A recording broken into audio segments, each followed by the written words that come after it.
नमस्कार, मैं अनिल शर्मा आपका स्वागत करता हूं अपने YouTube channel commerce by Pathak sir.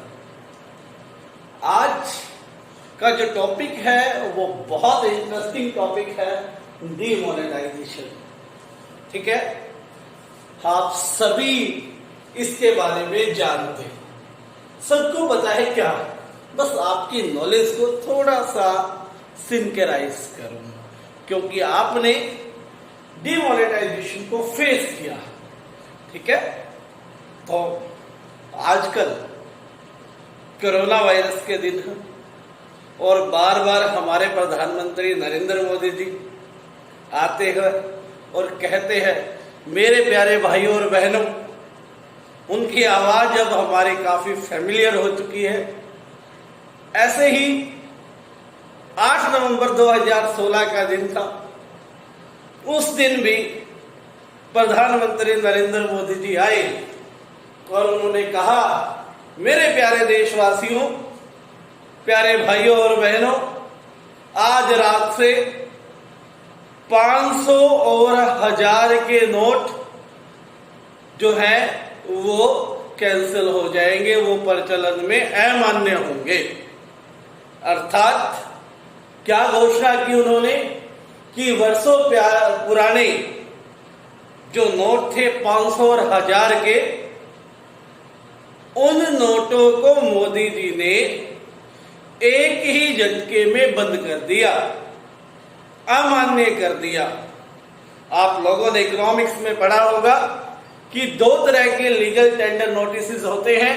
Note जो है हमारे अनलिमिटेड लीगल टेंडर नोटिस हैं, क्योंकि हम इनके द्वारा कितनी भी पेमेंट कर सकते हैं। तो इन 2 बड़ी जो हमारे करेंसी थी 500 और 1000 की, इनको एकदम से क्या कर दिया, अमान्य घोषित कर दिया गया। ठीक है, तो ध्यान रखें 8 नवंबर 2016 की बात थी। ऐसा किया क्यों गया, क्या कारण था कि इसकी आवश्यकता पड़ी? ये आजकल आप रामायण देख रहे हो, तो रामायण में भगवान राम रावण को तीर से मारते हैं। ऐसे ही नरेंद्र मोदी जी का ये तीर था चोरों के लिए। मेनली क्या था, ये एक बाण था, किसके लिए? चोरों के लिए। कौन से चोरों के लिए? जो टैक्स चुराते हैं, जो टैक्स की क्या करते हैं, चोरी करते हैं। जैसे किसी व्यक्ति की इनकम एक्चुअल में साल में 1 करोड़ रुपए हो और हम मान के चलते उसको 5% टैक्स देना है। ठीक है, तो 5 लाख टैक्स उसको लीगल तौर पे भरना था। जो उसने अपने इनकम को दिखाया कि मेरी तो इनकम केवल 10 लाख है थी और इसके हिसाब से 5% मुझे पे करना है, यानी कि 50,000 रुपए मैं पे कर देता हूं। इस व्यक्ति ने 4,50,000 रुपए क्या कर दिए, बचा लिए। ये ऐसी इनकम हो गई कि गवर्नमेंट की नोट से बाहर, गवर्नमेंट के अकाउंट में ही नहीं है कि देश में इतने पैसे हैं, गवर्नमेंट को पता ही नहीं।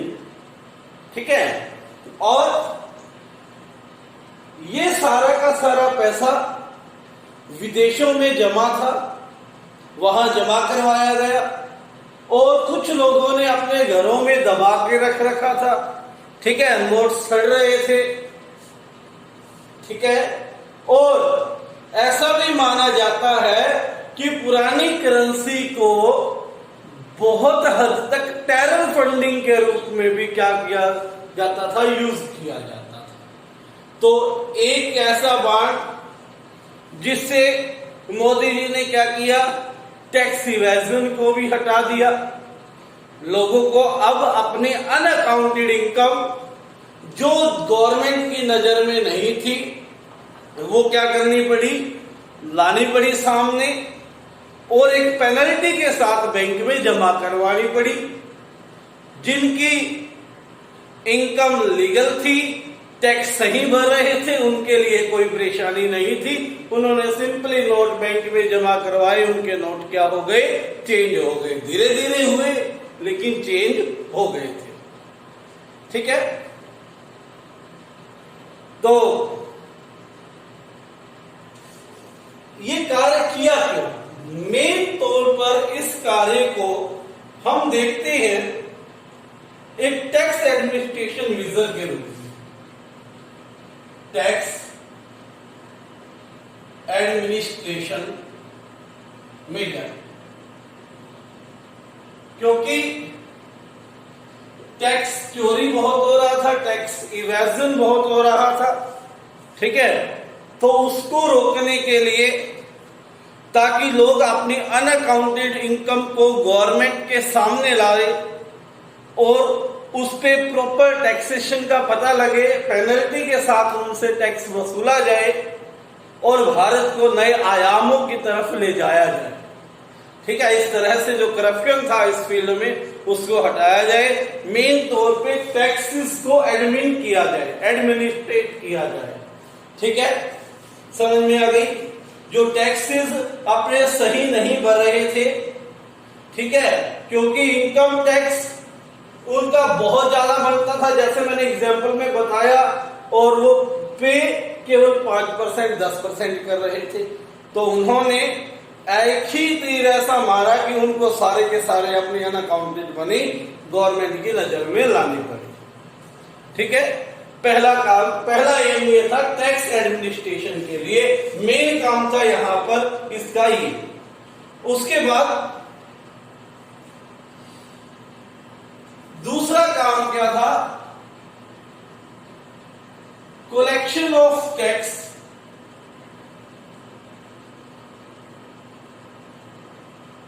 सिस्टम को इंप्रूव किया जाए। ठीक है, टैक्सेशन सिस्टम को क्या किया जाए? इंप्रूव किया जाए। लोगों को टैक्स पे करना है इसकी आवश्यकता को समझाया जाए, क्योंकि ये सब कुछ निकल के आया तो लोगों को लगा कि वास्तव में टैक्स पे करना पड़ेगा, वरना किसी दिन दोबारा फिर मोदी जी का मन कर गया ये कहने के लिए कि मेरे प्यारे बहनों और भाइयों, तो बस काम खत्म। ठीक है, तो देश की जनता समझ गई कि टैक्स जो है एक कंपलसरी पेमेंट है और हमें क्या करना है, देना पड़ेगा। अब गवर्नमेंट टॉलरेट नहीं करेगी, टॉलरेट का मतलब सहन नहीं करेगी क्या, टैक्स को चुराने से या छुपाने से। ठीक है, तो दूसरा क्या है, टैक्स सिस्टम को इंप्रूव करने के लिए। ठीक है बात। उसके बाद लोगों की जो सेविंग्स थी उनको चैनलाइज किया गया बैंकिंग सिस्टम में। ठीक है, savings channelise to banking system. ठीक है, आपके सभी की माताओं ने, इवन मेरी मम्मी ने भी क्या किया था, घर की औरतों ने थोड़े थोड़े से पैसे करके बचा रखे थे, और वो सारे के सारे जैसे ही डिसीजन लिया गया, पता लगा ये तो भाई खराब हो जाएंगे, ऐसे तो उन्होंने सब ने निकाल के दे दिए। हमारे पड़ोस में एक लेडीज के पास, याद है मुझे, 60,000 रुपए निकल गए थे ऐसे। ठीक है, तो वो सारी की सारी इनकम क्या हो गई, देश के बैंकों में इकट्ठी हो गई, और जो पैसा वेला पड़ा था, जो ब्लॉक हो गई थी मनी, वो किसी काम में नहीं आ रही थी, उसे कोई वस्तु नहीं खरीद रहे थे, वो बैंकिंग सिस्टम में दोबारा से आ गई, जिससे बैंक्स में मनी कलेक्शन जो है वो बढ़ गया, इंक्रीज हो गया, और इस तरह से क्या हुआ, जो सेविंग्स थी घरों की वो क्या हो गई, बैंकिंग सिस्टम में चैनलाइज हो गई। ठीक है, और इंटरेस्ट रेट भी डिक्रीज हो गए। जैसे ही बैंकिंग सिस्टम क्या में पैसे इंक्रीज हुए, रुपए इंक्रीज हुए, मनी सप्लाई इंक्रीज हुए, क्योंकि सेविंग्स कहां आ गई, बैंक्स में आ गई, तो वहां पर जो इंटरेस्ट रेट्स थी वो क्या हो गई, डिक्रीज हो गई। उसके बाद तो एक एनवायरमेंट चाहते थे मोदी जी कि कैशलेस इकोनॉमी बनाई जाए।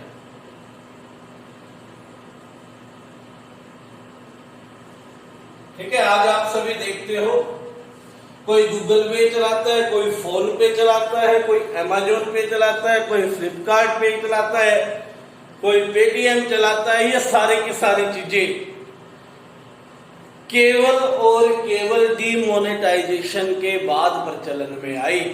जिस समय डीमोनेटाइजेशन किया गया उस समय एक ही ऐसी ऐप थी जो पेमेंट्स के लिए यूज होती थी, और वो भी इतनी ज्यादा नहीं होती थी जितनी ज्यादा आज हो रही थी। उसका नाम था पेटीएम। पेटीएम को यदि एक जैक दिया, पेटीएम को यदि पुश मिला है तो वो डीमोनेटाइजेशन से मिला है। ठीक है, तो जैसा कि भारत की सरकार, नरेंद्र मोदी जी की सरकार चाहती थी कि कैशलेस इकोनॉमी हो, लोग कैश का यूज ना करके डिजिटलाइजेशन का, फोन पे से, इलेक्ट्रॉनिक पे से पेमेंट करे, यूपीआई आईडी के द्वारा भीम ऐप दी थी गवर्नमेंट ने, उनका यूज करे। तो लोगों को एक तरह से ये आदत डलवाने के लिए भी डीमोनेटाइजेशन का यूज किया गया था। ठीक है, समझ में आ गई? तो ये काम थे डीमोनेटाइजेशन के, जो हमने आपको थोड़ा सा सिखाया। हमारे में इतना डीप टॉपिक नहीं है डीमोनेटाइजेशन, पहली बात बता दो। ठीक है, डीमोनेटाइजेशन पे इकोनॉमिक्स में फाइल जरूर बन जाती है आपकी, लेकिन हमारे में बहुत कम है। जितना आपके सिलेबस में उतना मैंने कवर कर दिया, इससे ज्यादा आपको करने की कोशिश नहीं करनी है। इसे अच्छे से पढ़ लेना। आज के लिए इतना ही।